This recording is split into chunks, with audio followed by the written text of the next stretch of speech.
I always told my mom I'd end up in Hollywood somehow, except we're exchanging those big letters on the hill for a beautiful river in Maryland. We're with our friends here at Hollywood Oysters to bring you Hollywood oysters and Sweet Jesus oysters.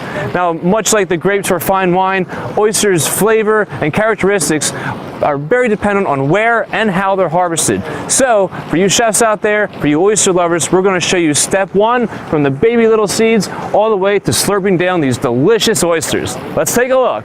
So for you to truly understand how an oyster is harvested, let's start from step one. I am here with the man, Tal Petty. Tal, is how many Tom Petty jokes do you get per week? Oh my God, I should just change my name. Okay, well, he's great. So let's stick with it. Tal, you've been coming down here for many years. You finally moved down here. You started the farm, I guess in 2006. And I want to start with this very first step. What's the very first step of oyster harvesting? So we set larvae and grow oysters from seed.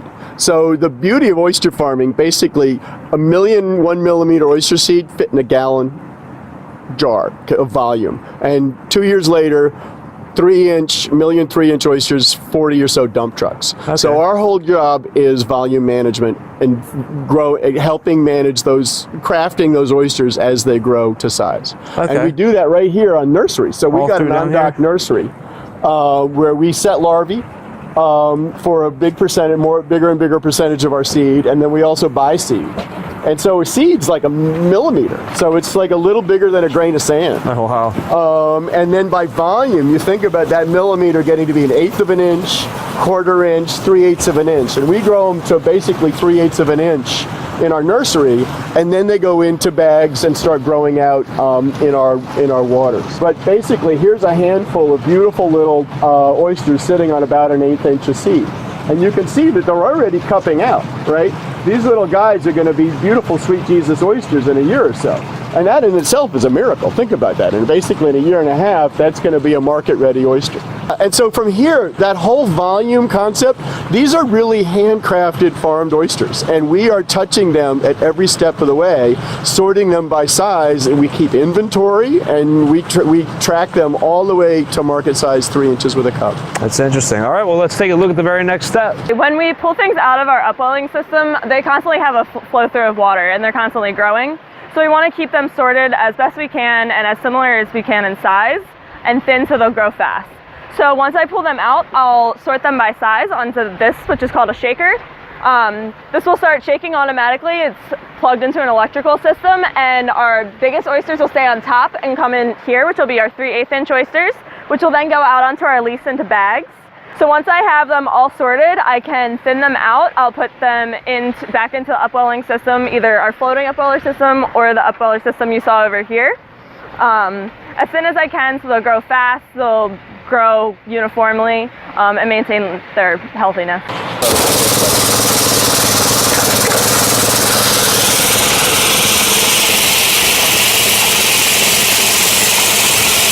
Could you do this all day long? Sometimes. Luckily with my job, I get to mix it up a little bit, so I'll do this sometimes, and then sometimes I will actually tumble. So I basically have a mini version of what you guys saw on the harvest dock. So we got up there, and now you're down here with the tumbler? Yes. So for our nursery, once they graduate from our upwelling system, we'll actually put them out on the lease. So if you look over here, you'll see these cages. About 4 of these lines are all my stuff. So these are bag cages, which have individual slots for bags. And we have 3 different size bags. So some of them are right here. These are small bags. And we'll put our smallest oysters, which are those 3/8 inch, that was the biggest stuff we got out of the upwelling system, into these bags and put them out into the water and hope that they grow nice and pretty. So once I pull those bags in, I'll dump them into bushel baskets and then run them through our tumbler, which is really just a small version of what they have over on the harvest dock. So pretty much we just have 3 different size sortings. We call them 1s, 2s, and 3s, and we have water that's going through it that will constantly be washing the oysters. All right, so if you just want to dump some right on there.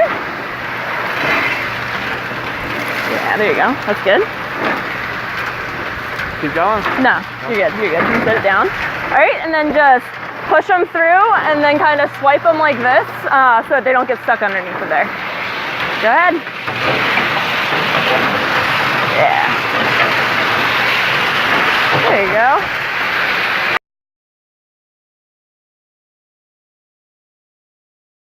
What a beautiful day outside the office. We are here at River Patuxent in Maryland, which is actually the deepest river in Maryland. It goes as deep as 120 feet. That's very deep. A mile and a half wide. It's such a beautiful thing. I'm here with James, who is the farm manager. James, thank you very much for taking us out. You're welcome. I wanted to see, now we're at the process where we're going out to where the trays are and we're going to bring them back on board. That's right. So how do these oysters get out here? So we put them out here. So we've got a nursery on the dock there. We buy our seed from hatcheries at about 1 millimeter in size, and then we grow them up to about 3/8 of an inch, and then we put them out in bags alongside our dock. And as they grow, we're constantly sorting, cleaning them. And when they get big enough, we'll put them in the cages that you see that we're about to pull out. How often do you come out during a day or a given week? Every day we're out here. Every day? Every day we're out here pulling cages to tumble. We've got a different crew that works our nursery every day. They're sorting the seed. And then Hunter, myself, and Jacob on the dock are out here pulling cages to sort by size as well as get markets for sale. And what types of cages and what type of farming is it? So we do what's called a cage on bottom. It consists of, I don't know if you can see it, but there's a series of buoys. There's a line, there's a rope on the bottom that runs between those two buoys. And we have cages sitting on the bottom that are clipped off to those lines. So what we're gonna do now is we're gonna pull that line up in the middle and disconnect the cages, lift them out of the water with our winch, and stack them on the boat. You can see there's a lot of that new lip on there. It's a lot of new growth. We had a lot of rain, a lot of fresher water this summer, which really slowed the growth down, and the water was really hot. So they were stressed. They weren't growing well. Last couple of weeks, they've really started to grow well. We're starting to see a lot of that new growth. You can see he was probably about that edge, right about that edge there when he went out. So he's put on about a ½ inch in the last couple of weeks that he's been out.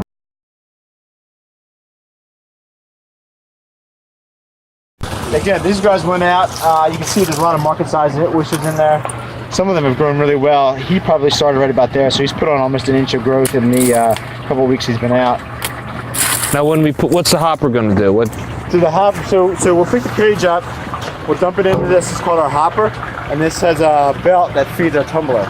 So we'll load this up with oysters. That belt's going to feed them into the tumbler, and sort them by 2-3 sizes. Third size coming off the end, which is going to be our almost markets and market oysters. And then again, Jacob will be down there pulling out the markets. What are some of the benefits to what a tumbler does to an oyster? So a tumbler will not chip off a lot of this this new growth I was talking about out there. The tumbler will chip that off, and it'll force the oyster to grow more of a cup-shaped shell and a thicker shell.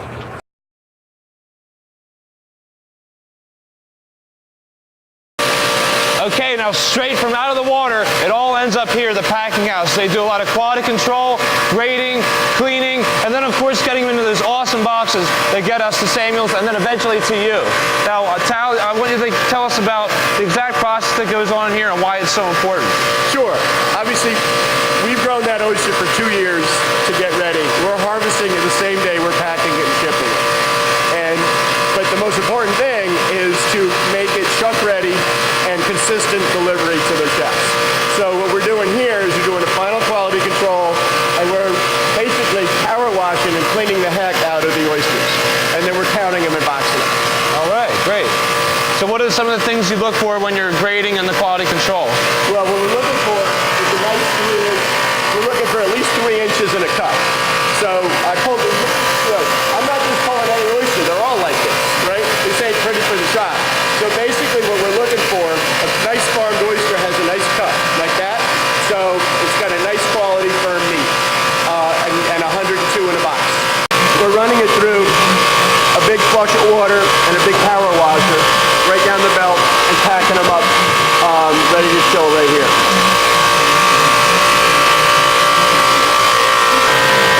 Hey, Josiah, grab me one. Huh? Grab me one. It's cute. No, a box.